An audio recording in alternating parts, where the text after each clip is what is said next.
What's up, y'all? It's Twan Eagles 215 reporting back at y'all with another video. And if you're new to the channel, guys, go ahead and smash that subscribe button. Also, guys, smash that thumbs up, man, and help me get this video to 25 likes. How's everybody doing? I hope everybody's doing great on this Monday. Leave your comments down below to let me know what y'all think about this Jordan Howard situation. I'm going to give you my opinion. Y'all give me y'all's. Let me know what y'all thinking, how you feeling. You and Howie Roseman's shoes right now. What are you doing with Jordan Howard? So, let's get right into this, guys. Jordan Howard, the guy that we all like. The guy that's he's a good guy. He's quiet. We all like Jordan Howard. We want to keep Jordan Howard. I do, and I know you do. So let's get into it. Jordan Howard basically played for the Bears from 2016 to 2018. And what he did every year was 1,000 yards, 1,000 yards, 1,000 yards. But Jordan Howard had about 250 attempts to carry the ball. So he was averaging around 17 yards a carry when he was with Chicago. So he looked very good. He was a good shiny toy that was just put away for no reason. Well, he was put away for a reason, but that new shiny toy came through in Chicago, which was Tariq Cohen. So when they picked Tariq Cohen up and they seen his attributes that, which they seen his attributes which was weak attribute for Jordan Howard, which was catching the ball out the backfield. So when they seen that, they kind of pushed Jordan Howard out. They wasn't happy. Jordan Howard with carries and stuff went down and they started dropping. Basically when Tariq Cohen came, things started dropping. They took him off the field. So, okay, we pick him up. The Eagles pick him up. The Eagles pick up the 1,000-yard rusher, the average 15 yards, the guy that's 250. He's just you can give him a lot of loads to carry, and he will make do with him. The bruiser guy, So we pick him up. Darren Sproles gets hurt, and we're like down to almost nothing, like always. But we pick Jordan Howard up. We acquire him. So 2019, he's ready to play with us. Okay, so he plays 10 games and then he gets a stinger in his shoulder. And with those 10 games, he had 119 attempts. He averaged 11 yards. He only ran for 525 yards. Mind you, like I said, that was only 10 games. So he probably would have got close to that 1,000. I give him about 7 or 8, because the way Doug Peterson runs his offense, he's not a big running person, but also we are a run by committee team. We run the ball with more than one running back. So, that what he was to us and what he hopefully will still be is a bruiser. He's going to get you the 3rd and 2s, the 3rd and 1s. He's going to fall forward, So that's the kind of guy that when we brought him here, and that's what I wish we would have used him more in the run game. It was times we was all pulling our hair out, run the ball, run the ball, run the ball.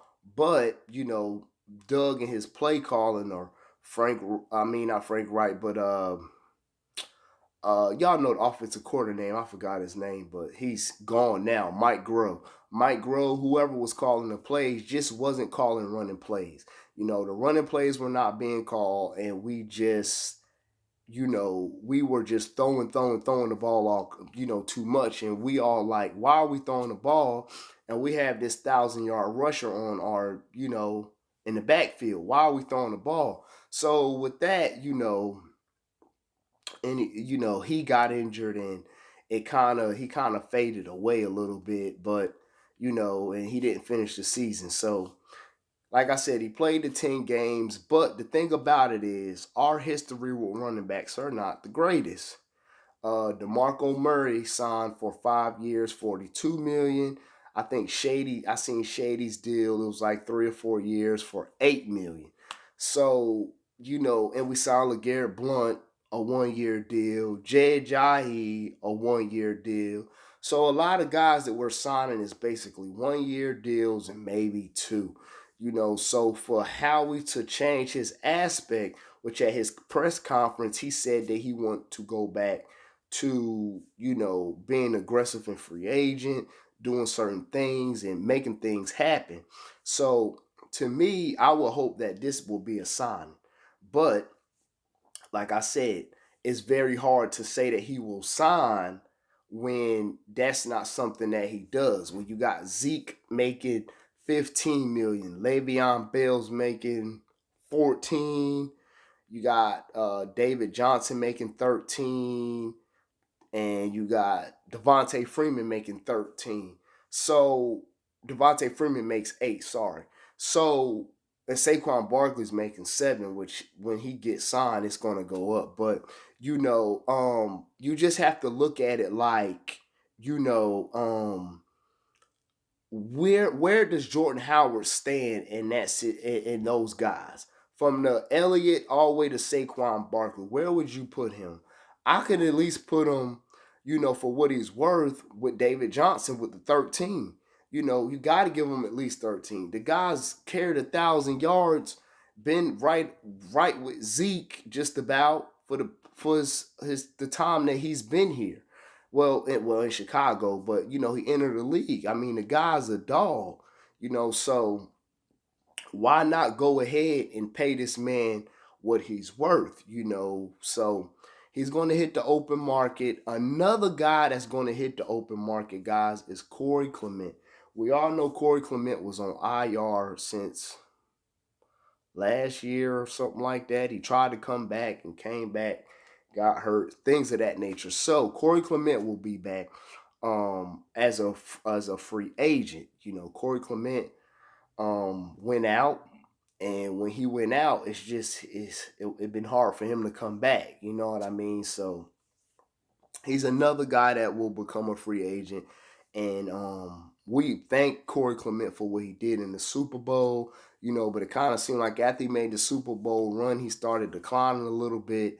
And, he's probably going to be on his way out the door to look for a contract unless he's willing to take not a lot of money, So, Corey Clement, like I said, we got Miles Sanders and Boston Scott now. So it's kind of like his services are no longer needed with them two guys.